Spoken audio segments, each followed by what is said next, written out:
the economic news in the face of a looming removal of JobKeeper. What do you make of it?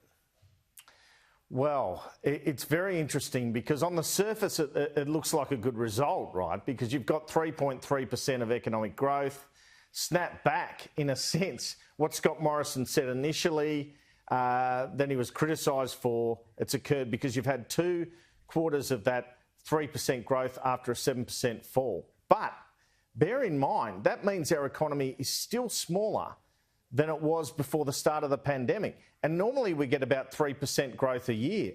So you can see from that the challenges ahead. And don't forget, we've had a couple of $100 billion of stimulus, including the $100 billion JobKeeper program, contribute to that. The Treasurer making today the sensible point, you come out of lockdowns, it comes back. That is a snapback effect. It's much better than I, for one, and certainly Treasury had thought occurred. But there's no doubt when JobKeeper comes off in March, there are massive challenges still ahead. Counterintuitively, house prices continuing to mount, even as rents come down because of the low interest rates.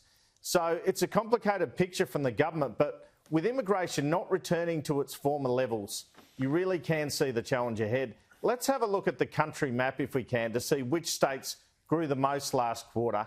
You'll see here that New South Wales is 2.9%, Queensland 2%, WA only 1.5%, but they've weathered a lot of the pandemic. I mean, their government's even done a surplus, although their unemployment is high.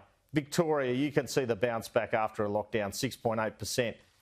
You see the importance here of the vaccines. We just have to prevent lockdowns, and we need state governments to be less strict on those lockdowns once they see cases. That's going to be everything to the Australian economic story in the next couple of years, as is when we can get our international borders open. Here's Josh Frydenberg from earlier. What this December quarter shows is that even as the government support was halved, government support was effectively halved in the December quarter, you still saw 320,000 jobs created and 3.1% economic growth. And we can't continue with the JobKeeper program. It is already the most expensive economic support program Australia has ever seen.